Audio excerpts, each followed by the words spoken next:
সাত সকালে নিউটনের থাকদারির একটি বহুতলে বিধ্বংসী আগুন নেভাতে ঘটনাস্থলে রয়েছে দমকলের দুটি ইঞ্জিন। আগুন লাগার সঠিক কারণ এখনো অবধি জানা যায়নি। বর্তমানে কুলিং ডাউন প্রসেসের উদ্দেশ্যে যাচ্ছে দমকলের আরো একটি ইঞ্জিন।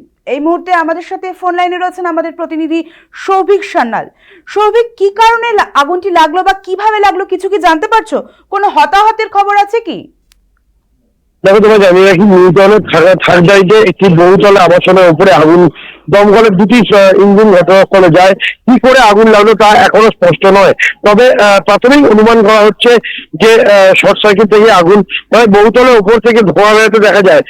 এরপরেই কিন্তু দমকলকে খবর দিলে দমকল আধিকারিকরা আসে। এই মুহূর্তে আগুন নেভানোর কাজ চলছে এবং ঘটনাস্থলে আগুন দুটো ইঞ্জিন ঘটনাস্থলে কাজ করছে। এরপর ইঞ্জিন বা আশঙ্কা রয়েছে বলেই মনে করা হচ্ছে। তবে একটা জিনিস তোমায় জানিয়ে কি, যে কি থেকে আগুন এখনো স্পষ্ট না হলেও প্রাথমিক অনুমান করা হচ্ছে দমকলের তরফ থেকে যে শর্ট সার্কিট থেকে আগুন লেগেছে।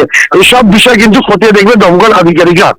ধন্যবাদ সৌভিক আমাদের সঙ্গে থাকার জন্য। আমরা যেমনটা দেখছি যে জানতে পারছি সাত সকালে নিউটাউনের থাকদারির একটি বহুতলে বিধ্বংসী আগুন লেগেছে এবং কি কারণে এই অগ্নিকাণ্ড সেই কারণ কিন্তু এখনো পর্যন্ত স্পষ্ট নয়।